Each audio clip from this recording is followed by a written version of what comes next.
Structuralist revolution शुरू किया Ferdinand de सॉसियर ने लैंग्वेज और लिटरेचर में। फर्डिनेंड डी सॉसियर एक स्विस लिंग्विस्ट थे जिन्होंने पूरी तरह से चेंज कर दिया how we understand language itself.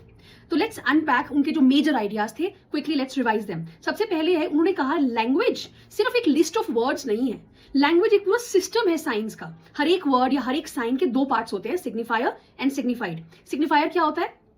कोई भी साउंड या रिटन हो चाहे स्पोकन हो, कोई भी जो स्टिमुलस आप रिसीव कर रहे हो, जैसे कि ट्री, मैंने वर्ड बोला, वो सिग्निफायर है।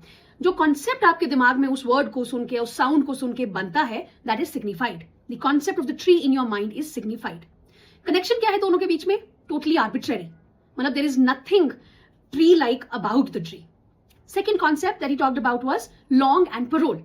इन्होंने कहा लैंग्वेज को हम दो एस्पेक्ट्स में डिवाइड कर सकते हैं, लॉन्ग एंड पैरोल। लॉन्ग है पूरा सिस्टम जो लैंग्वेजेस का है, which is shared by everyone, जैसे जो उसका ग्रामर है या उसके जो रूल्स है। और पैरोल है जो इंडिविजुअल एक्ट ऑफ स्पीकिंग और राइटिंग, इंडिविजुअली जो हम परफॉर्म कर रहे हैं लैंग्वेज को, जो बोल रहे हैं या लिख रहे हैं, वो पैरोल है। So think of langue as the game's rules and parole as each player's unique move. ठीक है, अब थर्ड बात है सिंक्रोनिक और डायक्रॉनिक स्टडी। सो सॉसियर से पहले linguists mainly studied how language change over time, उसको हम कहते हैं डायक्रॉनिक स्टडी। पहले हिस्ट्री से लेके अभी तक पूरा उसको स्टडी करना। सॉसियर ने इसको भी शिफ्ट कर दिया और उन्होंने कहा कि let's focus on studying how language exist at a given moment, उसको हम कहते हैं synchronic study. That's what Saussure focused on. This shift made modern linguistics possible. Fourth कहानी है वैल्यू ऑफ साइन की। एक बड़ा ही powerful idea which is meaning exists through difference. तो उन्होंने कहा लैंग्वेज को हम समझते हैं, मीनिंग जनरेट होता है because of the relationship between words. And what kind of relationship is there between the words? It's the relationship of difference.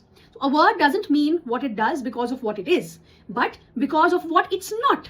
For example, cat means cat only because it is different from a bat or a cap and other words. So language जो है, it's a web of differences, not fixed meanings.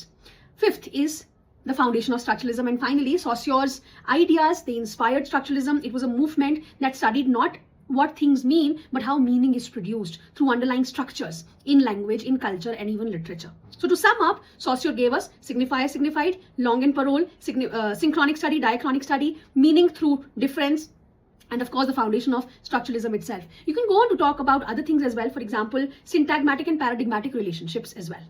Okay, so he made us see how meaning is structured.